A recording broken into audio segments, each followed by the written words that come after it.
शिखा ma'am, आज थोड़ा-सा मैं आपसे जानना चाहूँगा, you being a life coach, आज हर कोई इंसान अपनी ज़िंदगी में अलग-अलग तरीके से स्ट्रगल कर रहा होता है। कहते हैं कि ये the quality of relationship will decide the quality of your life. बहुत सारे लोग हैं जिनके पास पैसा है, सक्सेस है, नेम है, फेम है, लेकिन अंदर से खोखले हैं, अंदर से वो अपनी जो मैरिड लाइफ है उसको वो एन्जॉय नहीं कर पा रहे। तो मेरा ये पूछना है कि what are the elements of एक loving, caring and beautiful relationship? क्या होना चाहिए और कैसे बनाएँ? थैंक्स फॉर दिस क्वेश्चन, क्योंकि ये बहुत ज़रूरी है आज के टाइम के लिए, स्पेशली जहाँ पर कि रिश्ते तोड़ना बहुत आसान होता चला जा रहा है। जी, तो क्योंकि देखो, रिश्ते में जब कोई जाता है तो वो इसीलिए जाता है कि ज़िंदगी को खूबसूरत तरीके से एक साथ निभाया जाएगा। जी। लेकिन कहीं न कहीं कुछ ऐसी चीज़ें आ जाती हैं जो अनरिज़ॉल्व्ड रह जाती हैं, तो उसकी वजह से जो रिश्ता है वो स्पॉइल होने शुरू हो जाते हैं। जैसे कि आपने कहा कि वो मैरिड लाइफ़ को एन्जॉय नहीं कर पा रहे होते। हुँ, हुँ। मैरिड लाइफ़ को कैसे एन्जॉय करना है, पहले हम ये समझते हैं हुँ, कि हुँ। जब हम अपने पार्टनर के साथ रिश्ते में हैं, तो जो एक रिश्ते का एसेंस होता है कि आपको सुकून मिलता है अपने येस। पार्टनर के पास आकर। वो सुकून जब चला जाता है, तो हमें लगता है कि हमारी मैरिड लाइफ में इश्यूज़ आने शुरू हो गए, हमारे रिलेशनशिप में कुछ गड़बड़ है।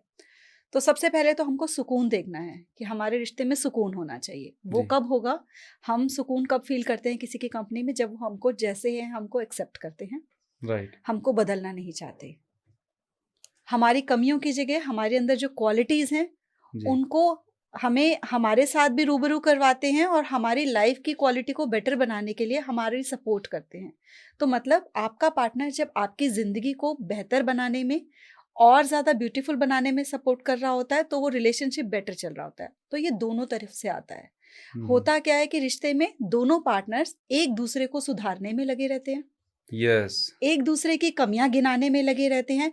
मैं कैसे सुपीरियर हूँ, हुँ, उस चीज़ में आ जाते हैं। और सबसे मेन चीज़ जो रिश्तों को खराब कर रही होती है, जिससे कि रिश्ते एन्जॉय नहीं हो रहे, वो होती है जो मेल वर्सेस फीमेल, हुँ। जो अभी सोसाइटी में चल रहा है, उसको जब हम रिश्ते के बीच में लेकर आ जाते हैं, राइट, राइट। तो वहाँ से रिश्ता खराब होता है। तो जब हम एक रिश्ते के अंदर आएँ, तो हम ये भूल जाएँ कि जेंडर के क्या रोल्स हैं, हुँ, हुँ। आपस में मिलकर गृहस्थी को चलाएँ, जी, आपस में जिसकी जो कैपेबिलिटी है, उसके हिसाब से घर के या जो भी रिस्पॉन्सिबिलिटीज़ हैं, उनको बाँटा जाए। एक दूसरे की लाइफ को ब्यूटीफुल बनाने की तरफ फोकस किया जाए। जो कमियाँ हैं उनको गिनाया ना जाए। बस ये देखा जाए कि वो कौन-सी अच्छाइयाँ हैं जिसकी वजह से मुझे इस पार्टनर के साथ सुकून मिल रहा है कि मैं इनके साथ रहना चाहता हूँ। तो आपका जो रिश्ता है वो बहुत खूबसूरत तरीके से चलता है। मतलब आपका कहने का मतलब ये है कि कमियाँ ना ढूँढें, क्या अच्छाइयाँ हैं वो ढूँढें, और दूसरे एक चीज़ है कि सुधारने का जो कार्यक्रम रहता है कि आपको ऐसे नहीं, ऐसा करना चाहिए। मतलब एक-दूसरे को जो सुधारने का जो लड़ाई ज़िंदगी भर चलती रहती है कि यू डोंट अंडरस्टैंड, ये बहुत कॉमन डायलॉग है, राइट? कि आप मुझे समझते नहीं हो, राइट? हुँ, हुँ। तो ये चीज़ें अगर हम नज़रअंदाज करें और एक एक एक बड़े ऑब्जेक्टिव की तरफ काम करें तो बेहतर हो सकता है। अब दूसरी चीज़ आती है कि कई बारी रिलेशनशिप में जो अ, कोई भी पार्टनर है, राइट? वो हमेशा रहता है ना कि ब्लेम मोड में रहता है, कंप्लेनिंग मोड में रहता है, राइट? कि उसको हर चीज़ में कमियाँ ही कमियाँ दिखती हैं। तो कैसे इसको रिज़ॉल्व किया जाए? मतलब कोई भी हो सकता है, लेकिन कई बार ये सुनने में आता है कि भई आपको सुन लेना चाहिए, राइट? एक बार ख़ासकर जब फीमेल्स की बात आती है, आपने सुन लिया। लेकिन व्हाट इफ कि अगर हर बार वो सिर्फ़ कंप्लेन, क्रिटिसाइज़ और लाइफ़ से अनसैटिस्फाइड हो, तो क्या होना चाहिए? देखिए, इसमें ना दोनों के पर्सपेक्टिव से हम बात करेंगे। एक तो जो कंटीन्यूअसली ब्लेम कर रहा है, हुँ, हुँ। कंप्लेन कर रहा है, और दूसरा वो हुँ, हुँ। जो कि सुन रहा है, जिसको कि वो जो ब्लेम वाले वो जो तीर के निशाने हैं उसकी तरफ ही छोड़े जा रहे हैं। हुँ, हुँ। दोनों के थ्रू हम बात करेंगे। अब राइट, मैं हूँ जो ब्लेम कर रही हूँ ठीक है। कंटीन्यूअसली, तो मुझे क्या करना है कि इंस्टेड ऑफ ब्लेमिंग, ब्लेम कर रही हूँ इसका मतलब कोई ना कोई चीज़ मुझे लग रहा है कि गलत हो रही है, ठीक है। जिसकी वजह से हमारी लाइफ में इश्यूज़ आ सकते हैं। तो मुझे वो ब्लेम और कंप्लेन की टोन में बोलने की जगह राइट तरीका ढूँढना है, जिससे कि जो चीज़ मैं चाह रही हूँ इम्प्रूवमेंट होनी, वो उस टोन के ऊपर सेट हो, वो फ्रीक्वेंसी पे सेट हो, ताकि वो जो सामने वाले पर्सन से मैं कहना चाह रही हूँ, करवाना चाह रही हूँ, वो उसको करे। राइट, अगर हम पहले ही उस फ्रीक्वेंसी पे सेट हो जाएँगे कि हम दूसरे को नीचा गिरा रहे हैं, जैसे ही हमने किसी को ब्लेम करना शुरू किया, कंप्लेन करना शुरू किया, तो उसको हमसे नेगेटिव वाइब्स मिलनी शुरू हो गई। जी। जब हमसे उसको नेगेटिव वाइब्स मिल रही हैं, तो वो हमारी कोई बात सुनेगा नहीं और मानेगा नहीं। डिफेंसिव मोड में हो जाएगा। वो डिफेंसिव मोड में आएगा। तो हमको पहले तो अपनी टोन का ध्यान रखना है, हमें वर्ड्स के सिलेक्शन पे ध्यान रखना है, हमें इस बात का बहुत ध्यान रखना है कि हम बात करते हुए डिसरिस्पेक्ट ना कर रहे हों, रिस्पेक्टफुली अपने पार्टनर की रिस्पेक्ट को प्रायोरिटाइज करें, उस तरीके से बात करें, उस फ्रीक्वेंसी पे जब हम आएंगे, खुद हम उस चीज़ को उस माइंडसेट में रहेंगे, तो वो पर्सन भी हमसे उसे नेगेटिव वाइब्स में नहीं मिल रही होंगी और वो एग्जैक्टली हमारी बात हम क्या कहना चाह रहे हैं उसको समझना शुरू करता है। Right right. क्योंकि हमारे कई बार वर्ड्स की जो चॉइस होती है वो गलत है, हम ब्लेम कंप्लेन जो होती है वो दिख रही होती है टोन में, लेकिन एक्चुअली कोई बहुत बड़ी बात होती है या कुछ ऐसा चीज होती है जो हम चाह रहे हैं होनी।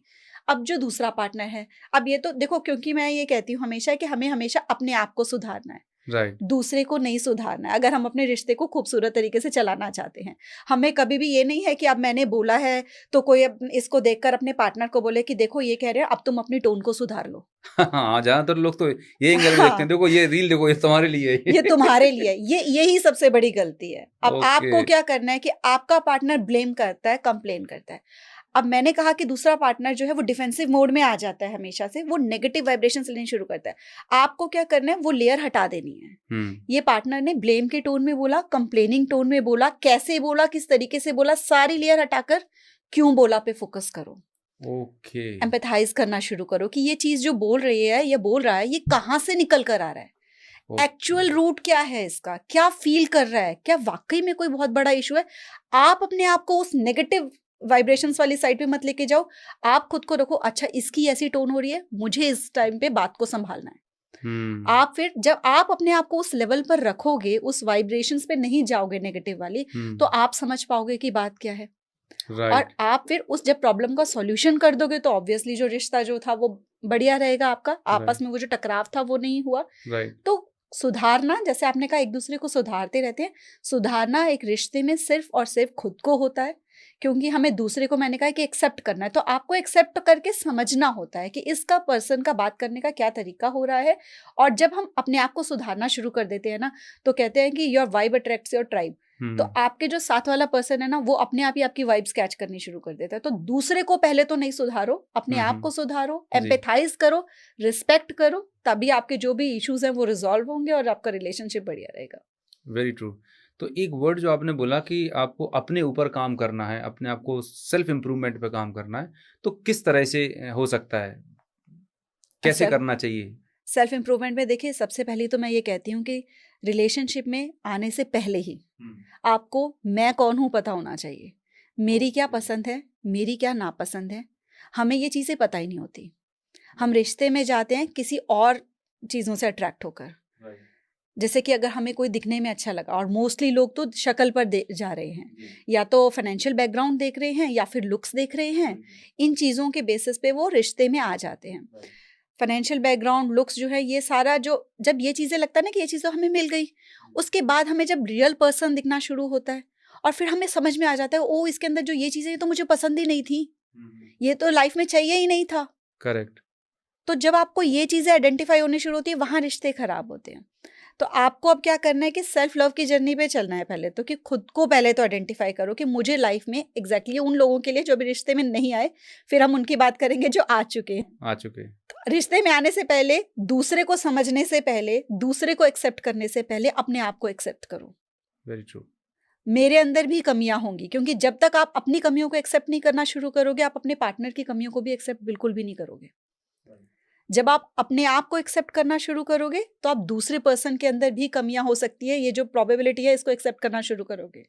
आप इस चीज़ में नहीं रहोगे कभी भी कि मुझे एक परफेक्ट पार्टनर मिलेगा, जो फिल्मों में, टीवी में दिखाया जाता है, एक आइडियल रिलेशनशिप दिखाई जाती है। हाँ, आइडियल रिलेशनशिप जो होती हैं, ये सिर्फ जो टीवी और उसमें दिखाया जाता है, वो बिल्कुल ऐसा नहीं होता। जो रियल लाइफ में स्ट्रॉन्ग रिलेशनशिप अगर है तो उसमें झगड़े भी होंगे, क्लैशेस भी होंगे, पर्सनालिटीज़ डिफरेंट भी होंगी। ऐसा भी हो सकता है कि एक पार्टनर को एडवेंचर पसंद है और दूसरे पार्टनर को क्लासिकल म्यूज़िक पसंद है, ऐसा भी होगा। ऐसा बिल्कुल नहीं होगा कि दोनों एक ही चीज़ों को पसंद करते हों।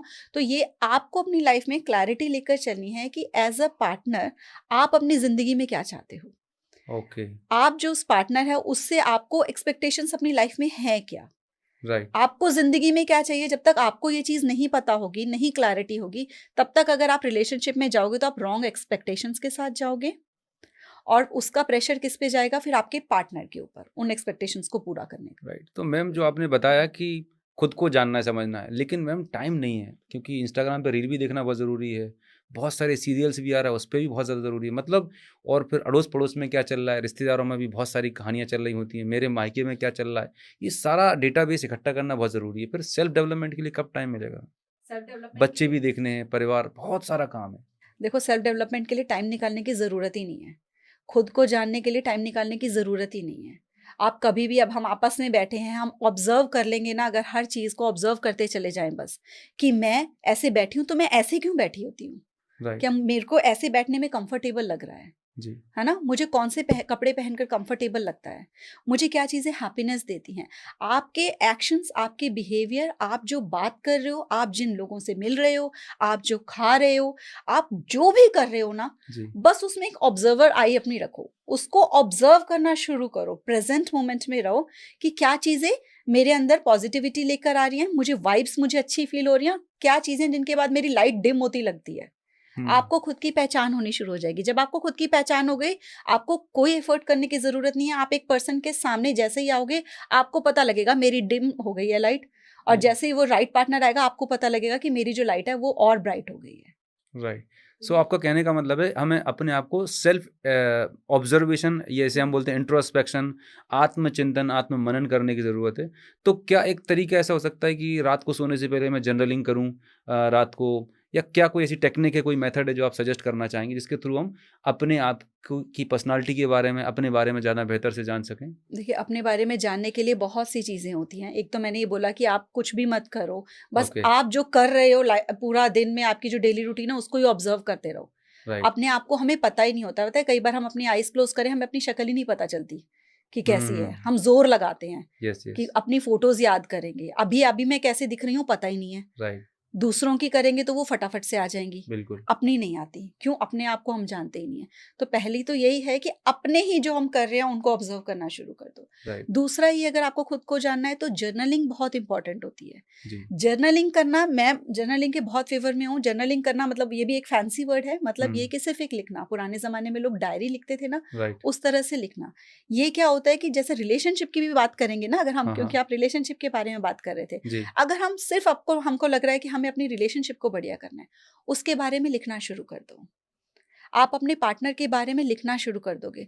बहुत से लोग मैंने ऐसे देखे हैं जिनको लग रहा है कि लाइफ़ में, मतलब जो रिलेशनशिप है वो बहुत ही बेकार चल रहा है। मेरे पार्टनर जो हैं वो बिल्कुल ही हमारी वाइब मैच नहीं हो रही है। जब हम लिखना शुरू करते हैं ना डिटेल में, तो हमें समझ में आता है कि इश्यू तो सिर्फ़ एक आधे ही हैं। बाकी चीज़ें तो बहुत अच्छी हैं। तो जो आपने बताया लिखना शुरू करना है, तो आपका कहने का मतलब है कि आपके पार्टनर के बारे में क्या-क्या खूबियाँ हैं, क्या-क्या अच्छा वो कर रहे हैं, राइट? उनके बारे में लिखना शुरू करते हैं, तो फिर आपकी जो फीलिंग्स हैं, थॉट्स हैं, वाइब्रेशंस हैं, वो चेंज होना शुरू हो जाते हैं। ऐसा कुछ? बिल्कुल, क्योंकि देखो, जब हम रिश्ते में नए-नए आते हैं, जी। क्या हमको अपने पार्टनर में कोई चीज़ कमी दिख भी रही होगी ना उस टाइम पे, क्या हम उसके ऊपर फ़ोकस करते हैं? शायद नहीं, नया-नया जोश रहता है, नया-नया उत्साह, और उमंग रहता है। ऐसा तो होता नहीं है कि उस टाइम पे वो परफेक्ट थे, यस। उस टाइम, लेकिन हमारा उनको देखने का नज़रिया ये था कि उनके अंदर जो भी अच्छी-अच्छी चीज़ें होती हैं, हम हाँ, उस पे फ़ोकस करते हैं। बिल्कुल। और हमें ये पता होता है, सबको पता है अंदर से कि कोई पर्सन परफेक्ट उस नहीं है। समय एक-दूसरे के लिए जानू स्वीट-हार्ट रहते हैं वो। हाँ, हाँ। लेकिन जब रिलेशनशिप में आ जाते हैं, बहुत क्लोज़, एक-दूसरे को क्लोज़ली ऑब्ज़र्व ऑब्ज़र्व करना शुरू करते हैं, फिर पता चलता है कि ये कमियाँ हैं। अब हम फिर क्या करते हैं, हम कमियों के ऊपर फ़ोकस ज़्यादा करना शुरू कर देते हैं। ओके। तो अनलेस एंड अनटिल वो जो कमी वो ऐसी है जो आपकी मेंटल हेल्थ पे रोल ले रही है, जो बहुत एब्यूसिव पार्टनर है, जिसकी वजह से आपकी ज़िंदगी नर्क बन गई है, तो उस वहाँ पर तो आपको कमियों के ऊपर फ़ोकस बहुत ज़रूरी है करना। वहाँ पर अगर वो, जैसे एक मूवी भी आई थी पीछे जिसमें कृति सेनन थी आई गेस, तो उसमें ये दिखाया गया कि उसमें क्या है कि वो मार-पीट भी कर रहा है, बहुत डोमेस्टिक वायलेंस हो रही है, लेकिन वहाँ पर कई फीमेल्स ये कहती हैं कि नहीं, पर मुझसे प्यार भी तो करता है। हाँ, तो 2 यस, थप्पड़ यस। भी लगा सकता है। नहीं, ओके। वो कमी बहुत बड़ी है। चाहे वो इतना सारा प्यार कर रहा है, लेकिन वो मार-पीट के आपको सारा दिन बुरे हाल आपके कर देता है, तो वहाँ पर अगर आप कर रहे हो, फिर आप गलतफ़हमी में जी रहे हो। करेक्ट। मैं कमियों की बात ये कर रही हूँ कि आप ये कह रहे हो कि बिना कहे मेरी बात कोई समझता ही नहीं है। हुँ। छोटी-छोटी चीज़ें होती हैं ना राइट। मोस्टली। टाइम नहीं दे रहे हाँ, या मुझे टाइम ही नहीं दे रहे हो, मैंने कॉल किया शॉपिंग था, नहीं करा रहे हैं। कॉल बैक नहीं किया। Right, correct. ये जो छोटी-छोटी चीज़ें हैं, तो हुँ, कई बार ये होता है कि दूसरे पार्टनर को ना हम ये सोचते हैं कि वो हमारे माइंड रीडिंग कर लेगा, हुँ। है ना? बहुत तो बड़ी बात कही आपने। अंतर्यामी है, समझ जाएगा बस वो। और जबकि हम भी नहीं समझ सकते। हम भी नहीं किसी की मन की बात समझ सकते। वो एक अलग बात है कि जो फीमेल्स होती हैं उनके अंदर ये पावर है, वो ऑब्वियस मतलब ऑलरेडी बहुत केयरिंग होती है, उनको किसी के बिना कहे समझ में आ जाता है। सिक्स सेंस ज़्यादा होती है उनकी। हाँ, उनका नेचर है, वो बायोलॉजिकली ऐसी बनी है कि उनको समझ आ जाता है। जो मेल्स हैं वो ऐसी उनकी प्रोग्रामिंग है कि उनको बिना कहे समझ में नहीं आता। अब अगर आपका जो पार्टनर है, स्पेसिफिकली ये फीमेल्स के लिए है, अगर आपका जो हस्बैंड है वो आपके बिना कहे कुछ नहीं समझता, लेकिन जब आप कहते हो फिर वो आपकी सब मान जाता है, तो इसका मतलब वो प्रॉब्लम नहीं है। बहुत सी ओके। फीमेल्स को ये कंप्लेंट रहती है कि कह के करवाया तो क्या करवाया। हाँ, कह के गिफ्ट ली तो क्या गिफ्ट ली। तो मतलब अगर वो कह के भी कर रहा है ना तो वो बहुत बड़ी बात है, क्योंकि बहुतों के कह के भी नहीं कर रहे। तो मतलब आप सेफ जोन में हैं, कहने से हाँ, अगर काम बन रहा अगर है। आपका कहने से काम बन रहा है तो फिर आप उस चीज के लिए ग्रेटफुल रहो। बहुतों के कहने से भी नहीं वो काम कर रहे हैं, है ना। वेरी तो ट्रू। आपको फोकस करना है कि क्या चीजें हो रही हैं, राइट। क्या चीजें नहीं हो रही हैं, उनको मत गिनो। क्योंकि मैं हमेशा एक चीज़ कहती हूँ कि कई बार क्या होता है कि अगर हम कहें ना कि हमारे पार्टनर में ये कमियाँ, हर किसी से पूछो तो वो ये कहेंगे, ये करते हैं, टाइम से नहीं आते हैं, या हस्बैंड कहेंगे जब देखो कंप्लेन करती रहती है, ब्लेम करती रहती है, कभी खुश ही नहीं होती है। तो आप एक बात देखो कि क्या उन कमियों की वजह से आपको अगर आज मौका मिले तो आप अपने पार्टनर को छोड़ने को तैयार हो? अगर आपके अंदर से आवाज़ आ रही है ना कि मुझे अगर मौका मिले तो मैं 1 मिनट ना लगाऊँ इसको छोड़ने में, चाहे वो मेल है, चाहे वो फीमेल है, इसका मतलब है कि रिलेशनशिप में बहुत बड़ी वाली गड़बड़ है, जिसके ऊपर एक्शन लेने की ज़रूरत है। फिर उस चीज़ को दबाओ मत।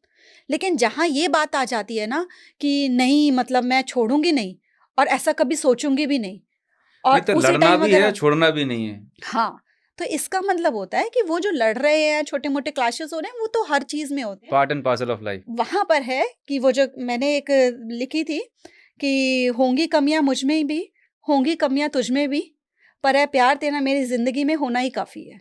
क्या बात है, बहुत खूबसूरत। कि जब आपका पार्टनर आपके लिए क्या कर रहा है, उससे ऊपर आपके लिए आपके पार्टनर का आपके पास होना इम्पोर्टेंट होता है ना, तो इसका मतलब वो बाकी सारी चीज़ें जो हो रही हैं, वो सिर्फ़ सरफेस लेवल पे हैं, डीप डाउन आपका रिश्ता स्ट्रॉन्ग है। Very true. तो बहुत ही अमेजिंग चीज़ क्लैरिटी मिली।